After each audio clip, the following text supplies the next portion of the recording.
কিছু একটা একটা আবছা ছায়া তৈরি করে ভক্তরা প্রধানমন্ত্রীকে আবার বিশ্বগুরুর জায়গায় নিয়ে যাওয়ার চেষ্টা করছে। দেখবো বিশ্বগুরু একজনই ছিলেন, তার নাম ইন্দিরা গান্ধী।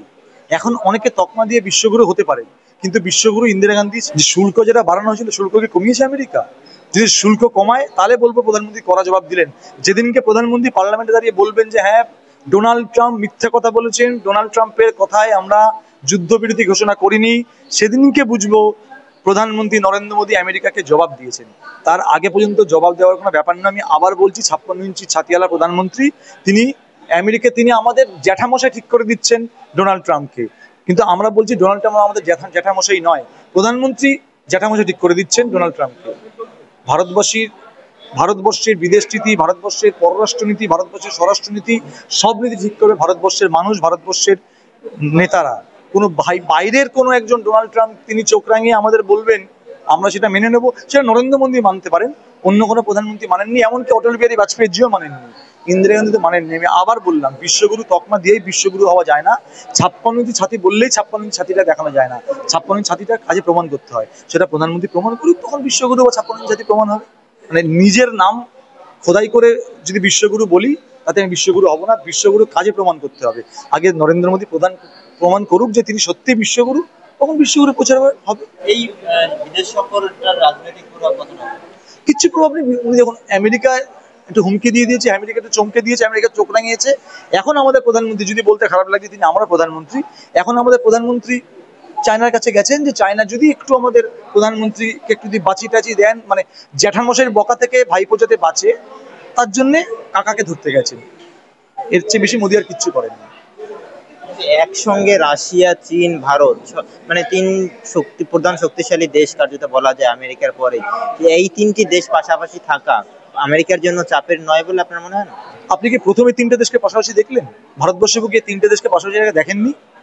আমরা মনমোহন সিং আমলে ভারতবর্ষকে ঠিক এই তিনটে দেশকে পাশাপাশি দেখেছি, আমরা ইন্দিরা গান্ধীর আমলে দেখি, আমরা অটল বিহারী বাজপেয়ীর আমলে দেখি, আমরা রাজীব গান্ধীর আমলে দেখেছি।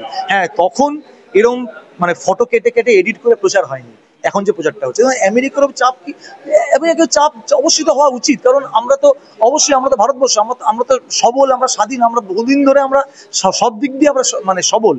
আমেরিকার উপর চাপ প্রচার, আমেরিকাতে চাপে সবসময় ভারতবর্ষের কাছে থাকা উচিত।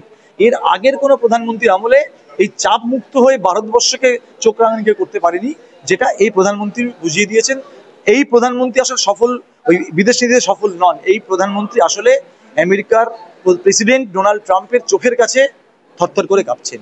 ইন্দিরা গান্ধীর যদি খুব ভুলে না গিয়ে থাকে, যদি মনে রাখছেন, জানেন যে নিক্সন সাহেব যখন ইন্দিরা গান্ধীকে প্রশ্ন তুলেছিল, তখন ইন্দিরা গান্ধী জোর গলায় বলেছিল ভারতের কি নীতি হবে সেই নীতি ভারতবর্ষই ঠিক করবে। আর আমাদের প্রধানমন্ত্রী, 56 ইঞ্চির প্রধানমন্ত্রী, আমেরিকার প্রেসিডেন্টের কথায় পাকিস্তানের সঙ্গে যুদ্ধবিরতি ঘোষণা করেন। এটাই পার্থক্য। বিদেশ নীতি নিয়ে কথা আপনি বলছেন, আমাদের এমন বিদেশ নীতি যে বিদেশ নীতিতে আমাদের দেশের যুদ্ধ কোন দেশের সঙ্গে করব কি না করব সেটা ঠিক করে দেয় আমেরিকার প্রেসিডেন্ট। এবং প্রধানমন্ত্রীকে যখন বারবার পার্লামেন্টে দাঁড়িয়ে আমাদের নেতা, বিরোধী দলনেতা রাহুল গান্ধী প্রধানমন্ত্রীকে বলেন যে আপনি অন্তত পার্লামেন্টে দাঁড়িয়ে একবার বলে দিন যে আমেরিকায় বা ডোনাল্ড ট্রাম্প এরকম কিছু বলেননি। প্রধানমন্ত্রী 56 ইঞ্চির ছাতিওয়ালা প্রধানমন্ত্রী একবারও সাহস হলো না পার্লামেন্টে দাঁড়িয়ে সেটা বলে দেওয়া যে হ্যাঁ, ডোনাল্ড ট্রাম্প মিথ্যা কথা বলছেন, ডোনাল্ড ট্রাম্পের টুইটের আমি যুদ্ধবিরতি ঘোষণা করিনি। এই হচ্ছে আমাদের বিদেশ নীতি।